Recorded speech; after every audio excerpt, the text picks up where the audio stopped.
Les matins de France Culture, Guillaume Erner. S'engager dans l'écologie avec notamment des méthodes nouvelles d'engagement qualifiées par les uns de radicales, par les autres de proportionnées au danger ou à l'urgence climatique. Pour vous permettre de vous faire votre opinion à ce sujet, il est question désormais d'un mouvement, un mouvement qu'on va vous présenter, le Soulèvement de la Terre. Vous en êtes membre.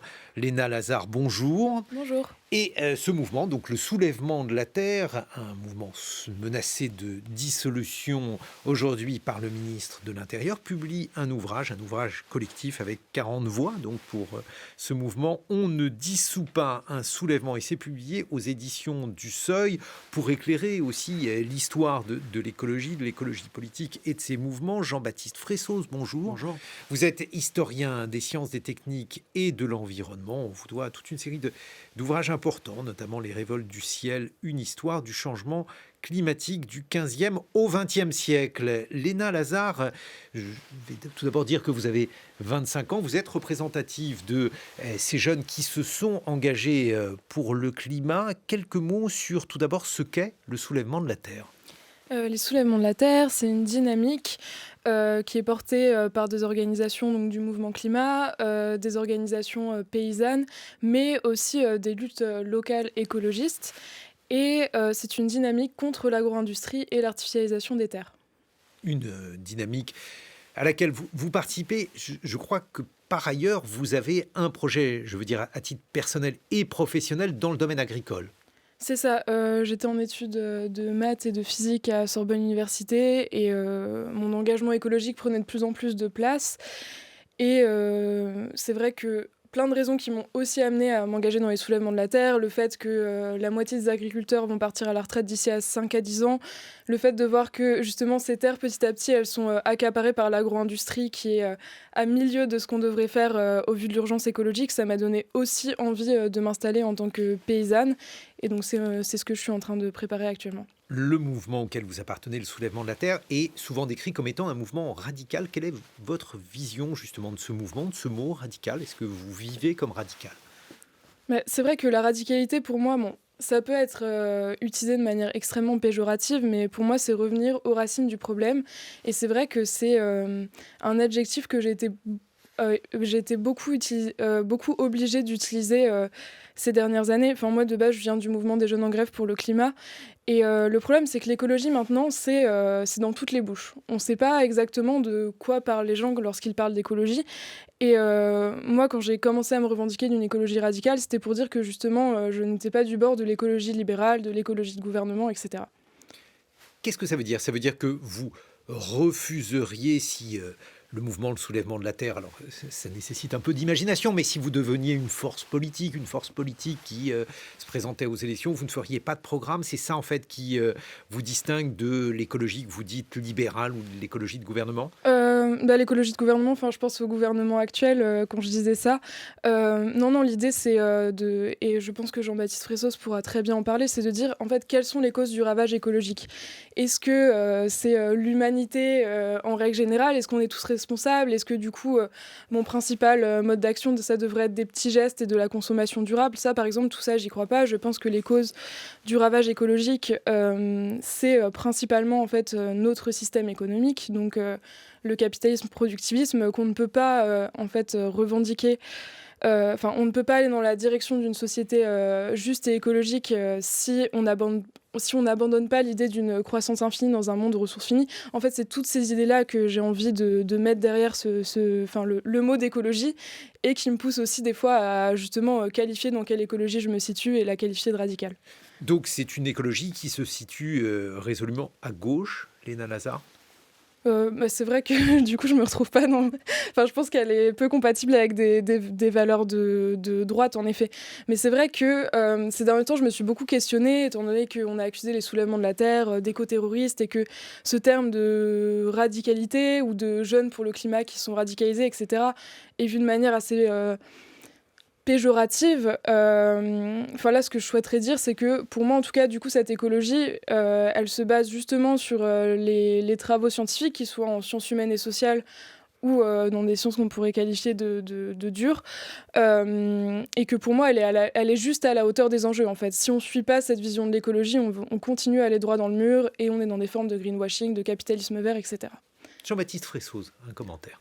Je crois que c'est un mouvement qui s'inscrit dans une dynamique plus large. Il y a, ce que vous disiez, la lassitude du fait que depuis maintenant au moins 40 ans, les entreprises sont devenues vertes, quoi. Elles sont responsables, éco-responsables, socialement responsables. Il y a tout plein de certificats, de labels. Et puis, en fait, il n'y a pas grand-chose qui change dans les modes de production. Donc, c'est vrai que maintenant, il faut commencer à parler vraiment de manière matérielle des modes de production. L'agriculture joue un rôle important dans le désastre environnemental, dans le désastre climatique. Et donc, c'est normal de commencer à regarder ce qui se passe dans les champs. Et c'est pour ça que c'est un mouvement qui est très important. Ça s'inscrit aussi dans pas un essoufflement, mais aussi une lassitude des marches pour le climat c'était formidable. Il y avait c'est quelque chose tout le monde veut défendre le climat d'une certaine manière, mais c'est vrai qu'il y a pas, c'est difficile d'avoir prise en fait sur le changement climatique. C'est un truc tellement énorme qui se passe à l'échelle globale, qui dépasse un peu tout un chacun, même n'importe quel gouvernement en vérité. Et donc parler des soulèvements de la terre, ce qui est intéressant, c'est que ça reterritorialise, ça permet à la lutte de s'ancrer dans un lieu bien précis, de défendre un lieu. Et là, le point d'origine, pas le point d'origine, mais un moment important, c'est évidemment la lutte contre l'aéroport de Notre-Dame-des-Landes. Ça s'inscrit un peu dans la continuité de ce mouvement-là. Alors, il y a eu d'autres activités qui ont été menées, d'autres manifestations. Il y a eu en mars 2021 des manifestations organisées pour lutter contre la destruction de bocages en Loire-Atlantique. Et ensuite, il y a eu l'occupation de centrales à béton sur le port de Gennevilliers. Il y a eu cette action menée contre la retenue d'eau, une retenue d'eau à la Clusaz, et jusqu'à Sainte-Soline, qui a été largement médiatisée. Pourquoi avoir choisi ces différents lieux et ces différents projets, Léna Lazare ? Mais ces choix, on les fait collectivement en se disant quelles luttes ont le plus besoin d'un écho national. Après, c'est vrai que des luttes locales écologistes en France, on en répertorie plus de 600 actuellement. Et c'est vrai que c'est un échelon au sein des soulèvements de la Terre qui nous semble extrêmement important.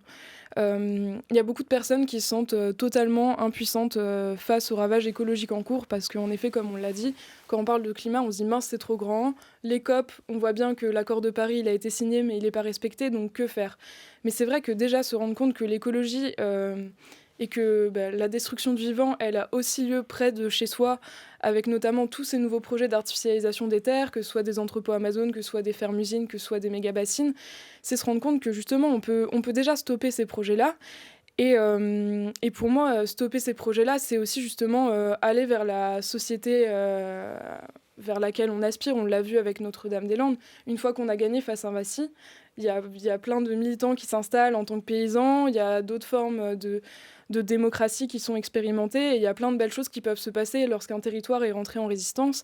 Et donc voilà, de partir de l'échelon local pour aller vers le global, parce que bien entendu, quand on s'attaque à une méga-bassine, on demande un moratoire national contre toutes les méga-bassines, et que c'est jamais juste quelque chose qu'on pourrait qualifier de NIMBY. C'est une expression qu'on utilisait beaucoup, not in my backyard.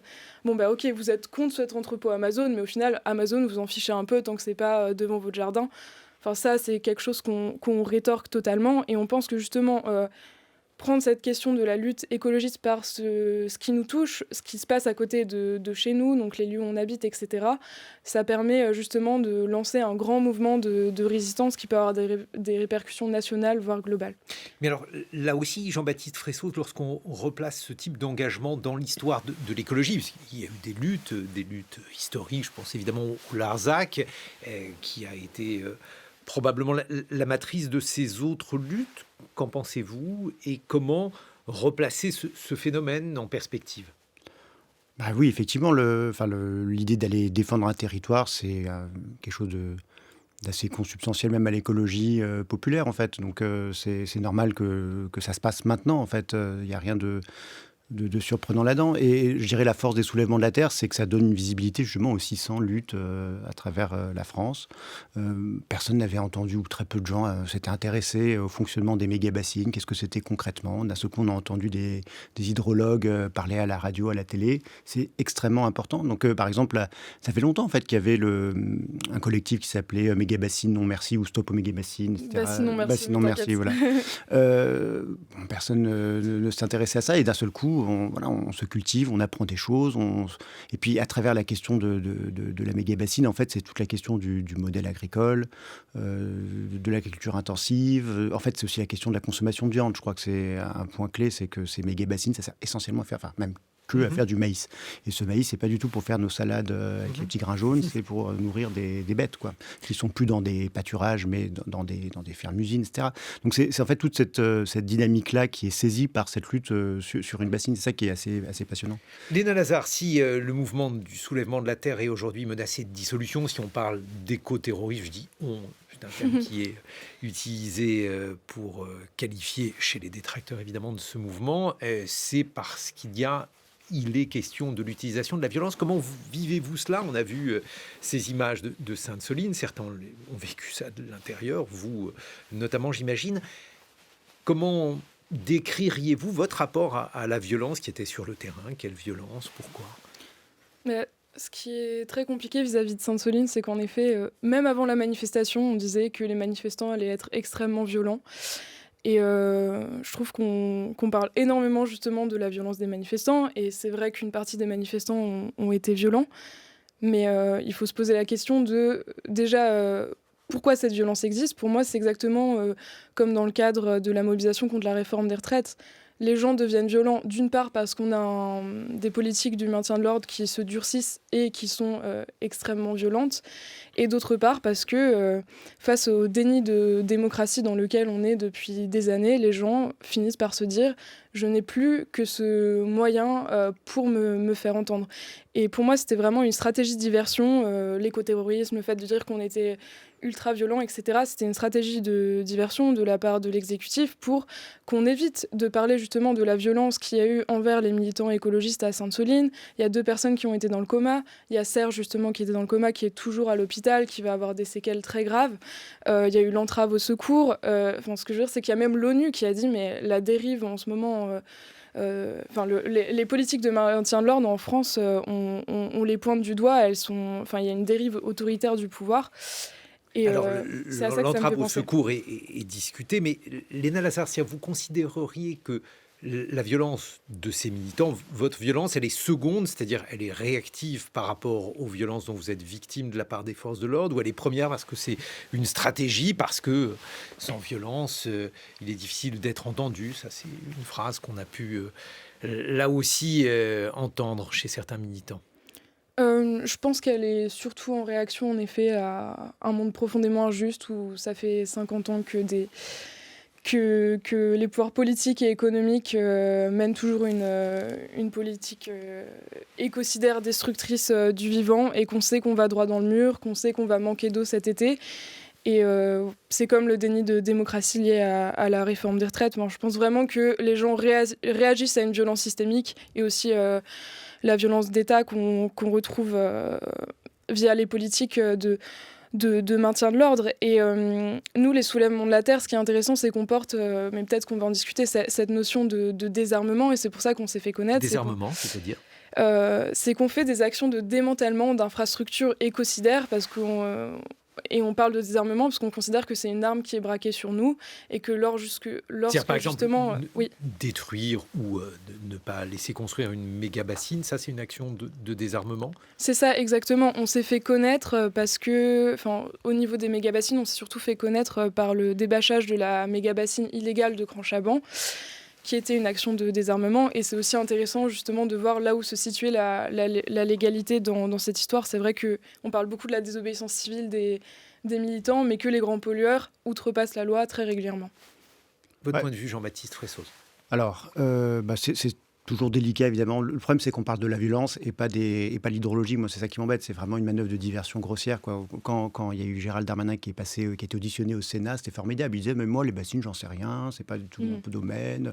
Moi, l'écologie, à la limite, j'ai rien contre, etc. Mais je défends l'ordre et la loi. Voilà. Donc, ça permet de botter en touche. Et je pense que s'il y a cette stratégie-là, c'est que Darmanin, il doit savoir que c'est populaire de dire ça. Et les gens ont du mal à comprendre que, effectivement, jeter un caillou sur un CRS. Peut-être que les gens ont peur de la violence, qui n'est pas... Je pense qu'une manière de répondre à ça, c'est de voir en fait à quoi ça sert. Voilà. Et d'une certaine manière, si vous prenez Notre-Dame-des-Landes aussi, il y avait eu de la violence. Ça a évité quand même une bêtise énorme que d'aller construire un énorme aéroport, une infrastructure complètement démodée. Donc, Non, mais dans l'histoire des mouvements sociaux, Jean-Baptiste Fressoz, certains assument une part de violence, alors dans une dialectique que vous venez d'évoquer, parce que la violence permet... pour certains théoriciens révolutionnaires d'atteindre des buts. D'autres considèrent que cette violence est une violence purement réactionnelle. Non, je pense qu'il faut se méfier du piège tendu par l'État sur cette affaire de violence. Là-dessus, je pense que c'est Jaurès qui expliquait bien ça, parce que la question du sabotage, elle s'est posée depuis longtemps. Historiquement, ça a été un mouvement envisagé par le mouvement socialiste à la fin du 19e siècle, en particulier par un monsieur qui s'appelait Pouget. Et la doctrine un peu de Jaurès, c'était de dire, en fait, le sabotage, bon, ça peut être utile, mais globalement, soit ça reste des choses pas très graves, mais dans ce cas, ça n'a pas vraiment d'effet sur des décisions structurelles pour la société, et soit ça devient des choses graves, et alors ça aliène la société au mouvement. Donc je pense qu'on peut écouter aussi ces réflexions de Jean Jaurès, quoi. C'est vrai, Léna Lazare, beaucoup de gens plus âgés que vous ont regardé ces images de Sainte-Soline en se disant « Bon, mais il y a vraiment un ensauvagement, ces militants nous font peur ». Ouais, je pense qu'en tout cas, il y a un récit qui est fait pour qu'on pense ça, pour qu'on pense ça aussi des manifestants contre la réforme des retraites. Je fais beaucoup le lien entre les deux, mais pour moi, c'est... Et pourtant, les deux choses sont distinctes dans le sens où les opérations de désarmement que vous faites, il y a la question écologique et puis il y a la question économique. Là, je parle des affrontements entre forces de... Parce que c'est surtout ça qui a fait parler... à Sainte-Soline. Par contre, en effet, je préfère revenir à la question du sabotage, nous qu'on appelle désarmement. C'est intéressant de donner ces références historiques, mais qui me semblent être celles de la propagande par le fait des anarchistes, etc. Je pense qu'on est dans quelque chose de totalement différent. Et c'est vrai qu'on peut reparler du sabotage parce que c'était les sabots que mettaient les ouvriers dans les machines lors des grèves, etc. C'est un mode d'action, le sabotage ou le désarmement, qui a été quand même beaucoup utilisé dans les luttes écologistes. Et ce qui est intéressant, c'est que les soulèvements de la Terre, nous, on s'est dit... Souvent, c'est fait le soir par quelques personnes qui, masquées, vont détruire un tractopelle. Mais nous, en fait, c'est des gestes qu'on fait à plusieurs milliers de personnes parce qu'on estime qu'on est légitime à les faire. On se retrouve dans quelques instants. Jean-Baptiste Fressoz, Les révoltes du ciel aux éditions du Seuil. Léna Lazare, ce livre « On ne dissout pas un soulèvement » au sujet du soulèvement de la Terre. C'est aux éditions du Seuil, 8h sur France Culture. S'engager dans l'écologie. Nous sommes en compagnie de l'historien des sciences et des techniques Jean-Baptiste Fressoz. On vous doit Les révoltes du ciel aux éditions du Seuil. Nous accueillons Lucille Schmitt, politique et essayiste, cofondatrice de la fondation La Fabrique écologique. Bonjour. Bonjour. Et puis nous sommes en compagnie de la militante au soulèvement de la Terre, Léna Lazare, qui publie avec... 40 voix, On ne dissout pas un soulèvement aux éditions du Seuil. Dans le billet politique de mon camarade Jean Lémarie, il était question de transformer l'Assemblée en ZAD. Vous faites l'inverse, transformer la ZAD en Assemblée. Je précise que c'était une citation initiale de la secrétaire nationale d'Europe Écologie Les Verts, Marine Tondelier. Pourquoi ne pas s'engager dans les partis classique, Léna Lazare, il y a un parti écologiste, après tout. Qu'est-ce qui vous rapproche, vous éloigne de ce parti ? Tout simplement, c'est un choix, je pense, très, très personnel. Je pense qu'on a besoin de forces d'opposition dans ce pays. Après, de mon côté, j'ai décidé de faire pression sur les institutions en général et aussi sur les partis de gauche qui des fois, ont aussi besoin justement qu'il y ait des forces extérieures pour les pousser à faire, à porter certaines idées. Et donc voilà, moi, mon activisme, il se trouve dans ces formes d'action collective et d'action de désobéissance civile. Mais jadis, alors vous n'étiez pas né, mais on faisait de l'entrisme, par exemple, dans certains partis pour les faire bouger. Vous pourriez faire ça, vous ou d'autres militants, puisqu'on n'a qu'une vie, vous ne pouvez pas tout faire, mais ce pourrait être une stratégie aussi. Je pense que des militants le font. Au final, dans tous les partis de gauche, il y a plusieurs lignes. Et donc, il y a des militants qui choisissent cette voie-là. Mais est-ce que vous êtes parmi ceux qui désespèrent de la politique, qui n'en espèrent plus rien? Est-ce qu'au contraire, vous considérez que votre engagement associatif n'est pas exclusif d'un engagement politique? Je pense que, enfin, pour moi, la voie politique institutionnelle, elle est bouchée. Je pense que lorsqu'on gagne des grandes victoires, c'est aussi parce qu'il y a des parlementaires d'opposition qui portent nos idées, les moratoires contre les méga-bassines, les La moratoires CLUSA, par exemple, ferme-usine. c'est la loi, le droit qui a donné raison aux militants écologistes. Oui, en fait, c'est qu'on a besoin d'une complémentarité des tactiques. C'est qu'on a besoin de parlementaires d'opposition qui portent des idées à la hauteur des enjeux. On a besoin de faire des recours en justice pour retarder un projet, voire l'annuler. Et on a besoin aussi beaucoup de faire pression en étant massivement rassemblés contre des projets, contre des lois et écocidaires. Et on a aussi besoin de porter des actions impactantes directement contre les infrastructures du désastre. C'est ce qu'on revendique avec les soulèvements de la Terre. Question de Jean Lémarie. Où est votre principale différence aujourd'hui avec ces partis institutionnels ou institutionnalisés? C'est sur les idées, sur le projet, ou c'est sur les modes d'action?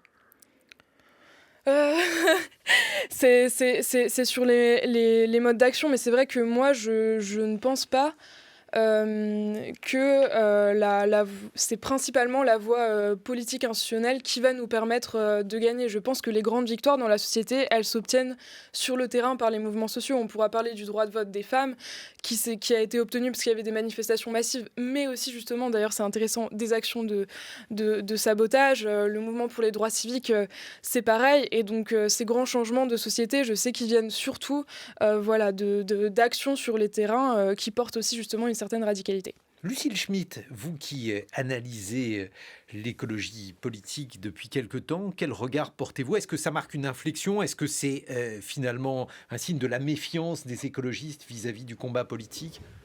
Non, je crois qu'il y a plusieurs choses. On peut toujours dire que dans l'histoire, il y a toujours eu de l'entrisme, mais là, le sujet, c'est l'urgence écologique, c'est-à-dire qu'on est dans une situation particulière où, au fond, ce qu'on nous dit, c'est qu'on grille déjà et qu'on va griller de plus en plus sur pied d'ici 2100. Donc, cette question d'urgence modifie évidemment la relation à l'action. Elle modifie aussi la relation aux institutions et la responsabilité des institutions. Donc, le sujet, c'est plutôt pourquoi est-ce que les institutions sont inertes? Moi, je poserais ça me semble être la principale question, la question paradigmatique. Mais sont-elles inertes? Parce que je pense qu'elles sont largement inertes par rapport à l'urgence. Elles disent qu'elles ne sont pas inertes. chaque jour, on fait des Chaque annonces. jour, on fait des annonces et on fait des lois. Mais le sujet, c'est que ni la loi ni les annonces ne modifient le système économique et social. Et peut-être la différence que j'aurais avec vous, enfin une différence... je dirais, avec Léna Lazare. Avec Léna Lazare, c'est que dans les combats, dans les luttes qui ont été menées, par exemple pour les droits des femmes, etc., certes, ça a provoqué des changements systémiques, mais là, le sujet, c'est qu'il faut changer à la fois l'économie, avoir de la justice sociale et créer les conditions pour que la nature soit inscrite, le respect de la nature et des limites planétaires soit inscrite dans nos lois, dans notre ordre juridique et démocratique. Donc à partir de là, effectivement, il faut agir de toutes parts. Et certainement pas, comment dirais-je, opposer les écologistes entre eux, puisque ça c'est quand même une tentation permanente, et que les écologistes entre eux aussi sachent trouver l'unité d'un projet et l'unité d'une méthode. C'est-à-dire que on voit bien que le sujet de la division, il peut être instrumentalisé par les adversaires de l'écologie, mais il peut aussi traverser les écologistes entre eux. Alors, tu n'es pas assez radical, tu n'es pas assez vert, alors qu'on est dans une situation d'urgence telle que je pense que les mobilisations doivent être complémentaires. D'ailleurs, comme Léna Lazare Bernard l'a dit d'une certaine manière. Ça, Mais je pourrais ouais. vous retourner la question, Lucille Schmitt, et Oui, vous dire allez-y. que finalement, il ne faut pas diviser les bonnes volontés. Peut-être que Christophe Béchu, ministre de l'écologie, est plein de bonne volonté et Léna Lazare n'a pas l'air d'être d'accord. Non, mais enfin, la question, c'est pas d'avoir des phrases creuses, en fait. Le principal sujet dans lequel on se trouve sur le plan politique, c'est que d'une certaine manière, tous les mots sont dévoyés. C'est-à-dire que tout le monde se dit radical et que, par ailleurs, nous voyons bien que nous courons à la catastrophe. Donc, comment est-ce qu'on fait pour remplir les mots écologiques d'un contenu programmatique, politique et d'un passage à l'acte? C'est le principal sujet et ça explique bien des soulèvements. Jean-Baptiste Ressos. Moi, quand vous dites oui, alors l'État évolue, etc., en fait, non, l'État reste une des sources essentielles du problème. Les méga-bassines dont on parle, elles sont financées avec nos impôts, en fait. Pour l'essentiel, à 70%, ces infrastructures qui sont financées par des subventions publiques, en fait. Donc déjà, arriver à faire en sorte que l'État arrête de nuire, ce serait un grand succès. C'est pour ça que... quand je parlais des décisions, il y a par exemple, alors vous allez peut-être trouver qu'il s'agit d'un petit geste, mais chaque jour aux informations, on explique qu'il y a des nouvelles mesures, des nouvelles lois. Hier, c'était l'abandon des chaudières à gaz. Non, mais il y a des... Heureusement, il y a... Enfin, je dis pas... Comment dire... Non, mais vous pouvez juger que c'est insuffisant, voire inutile, mais... Mais en fait, ce qui se passe, c'est qu'il n'y a pas un État qui ferait une seule chose. Enfin, il y a à l'intérieur de l'État, il y a aussi des dissensus. Je ne sais pas si Matignon est complètement raccord avec l'Élysée sur tout un tas de sujets, par exemple, en ce moment. C'est assez intéressant. Mais ce qui est important, c'est d'un côté, on a la planification écologique. Donc, c'est vrai qu'on entend maintenant des hauts responsables dire, voilà, il faut économiser tant de millions de tonnes de CO2. C'est nouveau qu'on parle comme ça en matière, en tonnes. Ça, c'est un progrès, c'est sûr. Mais à côté de ça, il y a, je ne sais pas, l'autoroute... Castres-Toulouse, on va dépenser des millions, enfin, que dis-je, sans doute des centaines de millions d'euros pour que, je crois que c'est 20 minutes économisées, et ça va coûter 20 euros, en fait, le péage. Donc, en même temps, on a encore des politiques hyper ringardes, des contournements routiers à Rouen, etc. Donc, de partout, on construit, de partout, on bétonise. Dès qu'il y a un problème, alors on dit, il y a une crise du logement, on va encore bétoniser, etc. Donc, on a vraiment des tendances tellement contradictoires au sein de l'État que c'est important qu'il y ait des mouvements qui luttent sur les... Ils rendent service, en fait, ces mouvements-là, d'une certaine manière. Ils évitent des bêtises. Fondamentalement, c'est ça, quoi. Léna Lazare. Ouais, c'est vrai que de parler... Vous vivez comme ça, d'utilité publique? De quoi? C'est par rapport à ce que vient de dire Jean-Baptiste Ressos. Vous vivez comme d'utilité publique, puisque... Oui, c'est sûr. En fait, c'est vrai que les petites avancées du gouvernement, moi, j'ai même pas envie... d'en parler dans le sens où même ce qu'on s'était engagé pour l'accord de Paris, on ne le respecte pas. L'État a été condamné plusieurs fois pour inaction climatique. Donc pour moi, c'est du greenwashing. En fait, on dit « Ah, mais regardez, on a fait quand même un petit peu », tout en décorrélant en plus ces petits gestes écologistes du gouvernement d'une politique globale néolibérale qui est destructrice, comme on l'a dit. Je veux quand même revenir à la charge là-dessus, parce que ça représente pour les ménages, quand on dit par exemple à quelqu'un d'abandonner sa voiture et d'en changer, enfin ces choses-là, ce ne sont pas seulement de petits gestes, ce sont aussi de grandes dépenses pour des personnes qui ont parfois des budgets restreints. Mais c'est pour ça que, en tout cas, si on va vers une société écologique, elle doit être juste, et que ce qui s'est passé avec les Gilets jaunes, quand même, ça a bien montré que forcément, quand on a une vision de l'écologie libérale comme le gouvernement, qu'on veut tout faire peser sur les individus et pas sur les entreprises, eh bien forcément, en fait, les gens, ils ont l'impression que l'écologie, il faut avoir de l'argent, que ça demande beaucoup d'efforts, etc. Bien entendu qu'on va devoir changer nos modes de vie, mais il faut rappeler que la majorité des émissions de gaz à effet de serre, elles ne sont pas reliées aux individus. Si j'étais une écologiste parfaite, c'est une étude de Carbone 4 qui montre ça, je ne pourrais diminuer que de 25% mon empreinte carbone.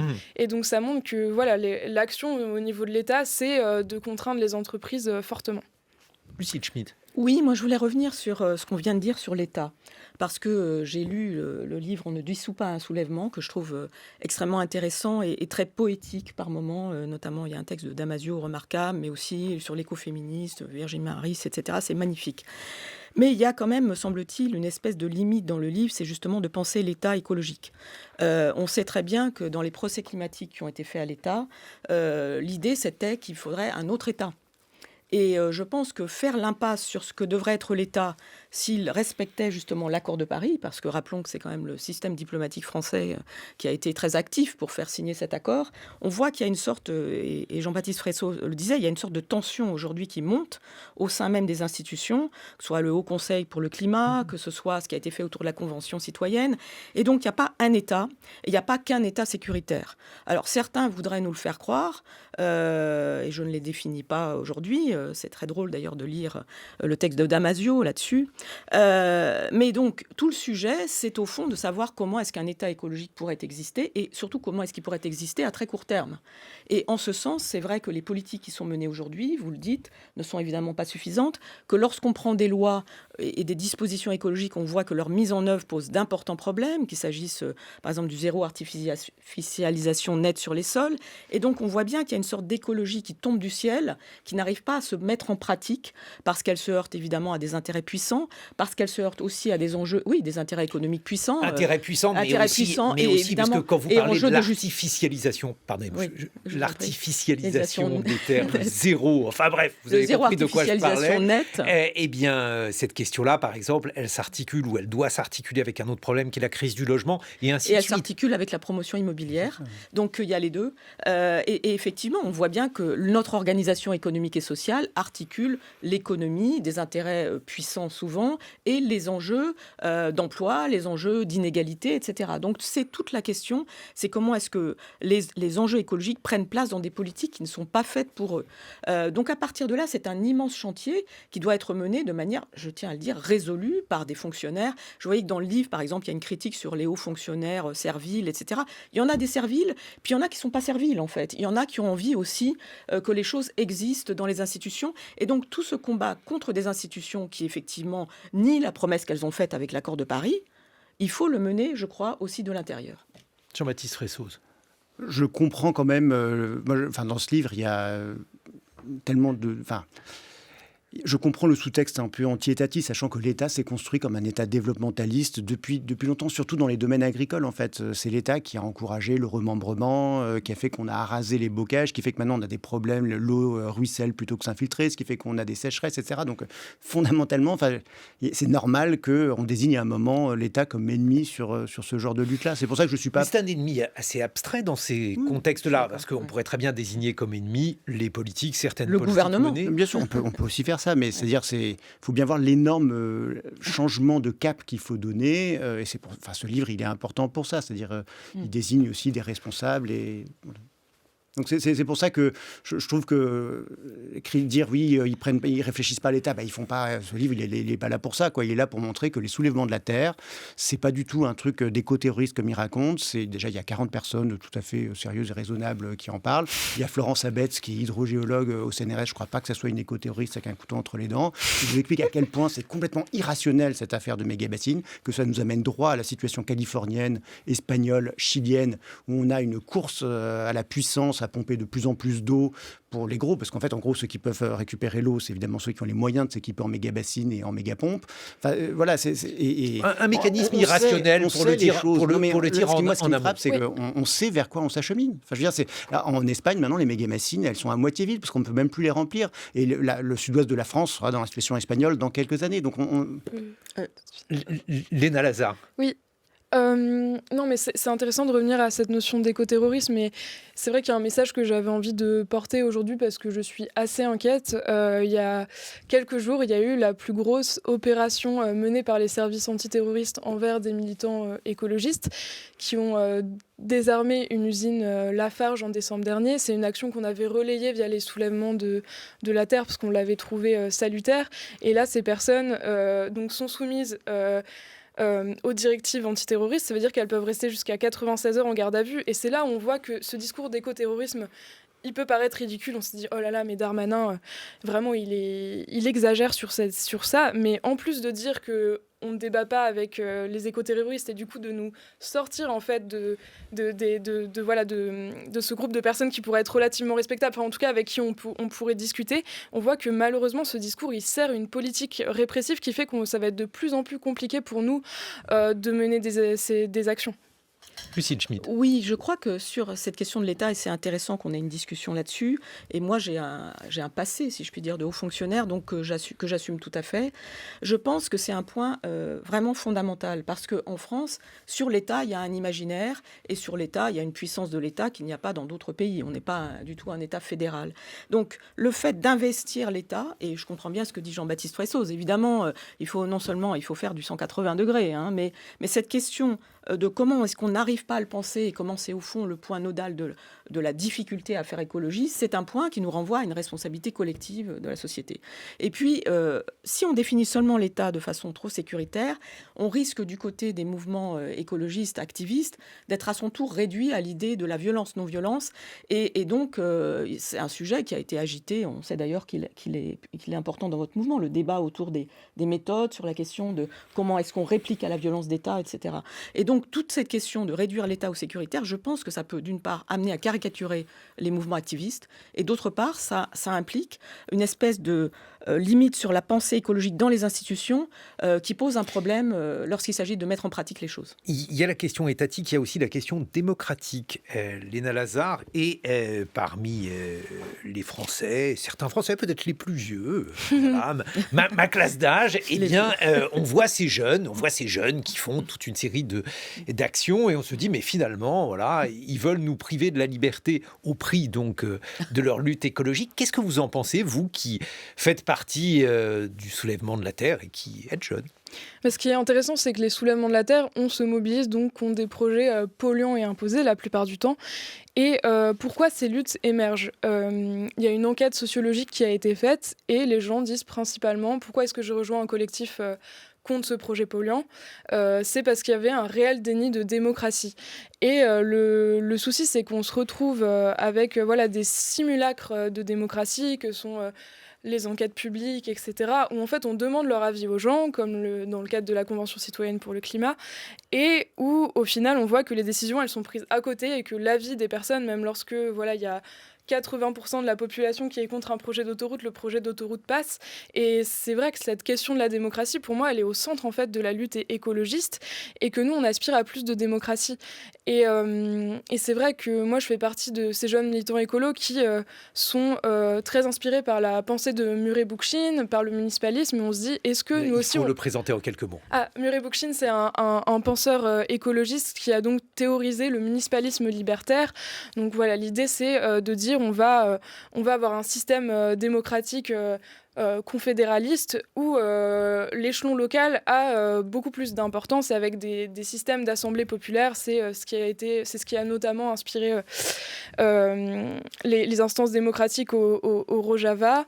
Même si c'est un territoire qui est en guerre, etc. C'est compliqué comme exemple. Et moi, je pense qu'il faut redonner du pouvoir au local et redonner du pouvoir aux habitants. Jean-Baptiste Fressoz. Moi, ce qui me semble absolument clé dans cette histoire de méga-bassines, qui est quand même le début de cette affaire de soulèvement de la Terre, c'est la question de l'adaptation. En gros, c'est la stratégie qui a été objectivement, historiquement, on peut le documenter. Ça a été choisi d'une certaine manière d'abord par les États-Unis qui ont pensé tout ça dès le milieu des années 70. Il y a des rapports sur le changement climatique, on ne peut pas y faire grand-chose, donc il va falloir s'adapter. La question, c'est comment on va s'adapter. Et la question des méga-bassines, elle est en train de politiser cette question-là qui, en France, est encore largement sous-équipée, quoi. Donc déjà, on ne nous a pas trop laissé, il est pas débile de dire ça, mais il n'y a pas eu un débat particulièrement démocratique dans les années 80 quand toute une série de gouvernements ont dit le changement climatique, on ne peut pas y faire grand-chose. Parce qu'on pouvait faire des choses, en fait, encore à ce moment-là. On ne peut pas y faire grand-chose, donc il va falloir s'adapter. C'est économiquement rationnel. Bon, est-ce qu'on n'a pas débattu de ça dans les années 80 ? Bon, c'est ce qui s'est passé. Voilà, maintenant, on a fait le choix économiquement, entre guillemets, rationnel. Résultat, à New York, évidemment, on voit ce qui se passe. Donc déjà, il y a plein de choses qui n'avaient pas été prévues par les experts, par ces fameux économistes, William Nordhaus et d'autres, qui vous expliquent à quel point c'était rationnel. Donc maintenant, au moins qu'on débatte de ce que c'est que l'adaptation. L'adaptation, dans les années 80, c'était pensé comme il faut rendre les gens résilients, flexibles. Et ça, c'est le marché. Et donc, par exemple, sur l'eau, c'était déjà pensé comme ça. En 80, il y a un rapport là-dessus en disant la solution, s'il y a du réchauffement, c'est de faire des méga-bassines avec des droits de pompage qu'on mettra aux enchères, etc. C'est ce qui s'est passé en Californie. Bon. Est-ce qu'on a envie d'avoir la même chose en France en 2020, sachant on hérite quand même de cette histoire, on a besoin d'en discuter très sérieusement. Il faudrait que le gouvernement le fasse rationnellement, écoute les hydrogéologues. Le problème, c'est que le ministère de l'Agriculture est complètement inféodé à la FNSEA, c'est ça le cœur du problème au fond. Et donc on n'a pas de contre-pouvoir. Et c'est pour ça que les soulèvements de la terre, c'est absolument clé, même pour faire progresser les politiques publiques. Lucille Schmitt, je crains que ce soit la conclusion. Ah bon, juste une petite réaction quand même pour dire Non, que un ce qui peu est de temps, intéressant mais- dans ce livre, c'est que il y a des scientifiques en rébellion, il y a effectivement une hydrogéologue qui s'exprime, et donc on voit bien qu'en tout cas les expertises, vous savez, on parle de plus en plus du lien entre recherche et décision publique, mais on voit que la plupart du temps, lorsque la recherche ennuie la décision publique déjà prise, la recherche n'est pas respectée. Donc ça, c'est un premier point, et ça augmente ce que disait Léna Lazare sur la question du déni démocratique. Chantal Joanneau, qui n'est pas une dangereuse gauchiste, au moment où elle a quitté la présidence de la Commission nationale du débat public, a fait un texte pour la Fabrique écologique, qui est un texte très alarmiste sur la façon dont les procédures dites démocratiques de débat public sont en fait de plus en plus ligotées, et où en fait le sujet, c'est une asymétrie fondamentale entre la puissance publique et l'interrogation des citoyens. Donc comment est-ce qu'on fait pour supprimer cette asymétrie ? Parce que la démocratie, c'est pas le bazar, mais la démocratie, c'est certainement de respecter l'avis des citoyens. On a parlé des retraites à un moment, plusieurs fois pendant ce journal. Toute la question, c'est aujourd'hui ce sentiment d'asymétrie qui progresse entre citoyens et institutions, et je crois que ça peut miner profondément la démocratie et entraîner, me semble-t-il, des formes d'action qui dérangeront le cours démocratique de nos vies. Léna Lazare, vous avez le dernier mot, la conclusion. Oui, il se trouve que je coordonne une action ce week-end contre les carrières Lafarge, notamment au sud de Nantes, à Saint-Colomban. Et du coup, j'invite tout le monde dimanche 11 juin à 9h Pourquoi à venir. Qu'est-ce que vous souhaitez faire Qu'est-ce que Lafarge fait qui ne vous plaît pas ? Bon, Lafarge, déjà, c'est vrai que c'est une entreprise dont on pourrait beaucoup Non, mais parler, on a peu de temps sur... mais là, oui, pardon, c'est qu'il y a des carrières de sable au sud de Saint-Colomban qui sont en train au sud de Nantes, qui sont en train de s'étendre, donc pour alimenter la bétonisation de la métropole, Mais et est-ce qui qu'il ravage les respecte terres la loi ? agricoles. Parce qu'on va vous dire, voilà, si Lafarge respecte la loi, pourquoi... Ah, bah là, pour le coup, ils respectent la loi, mais les habitants sont fortement opposés. Et ça Puis nous ils émettent semble, du CO2, voilà, hein. ça nous semble juste de limiter l'artificialisation des terres. Et c'est pour ça qu'on va se mobiliser donc ce dimanche à 9h à Saint-Colomban. On va faire des actions de désobéissance civile. Vous l'avez dit, on ne dissout pas un soulèvement. 40 voix pour les soulèvements de la Terre aux éditions du Seuil. Jean-Baptiste Fressoz, Les Révoltes du Ciel, une histoire du changement climatique, 15e, 20e siècle aux éditions du Seuil également. Merci à vous. Lucille Schmitt, dans quelques secondes, le point sur l'actualité.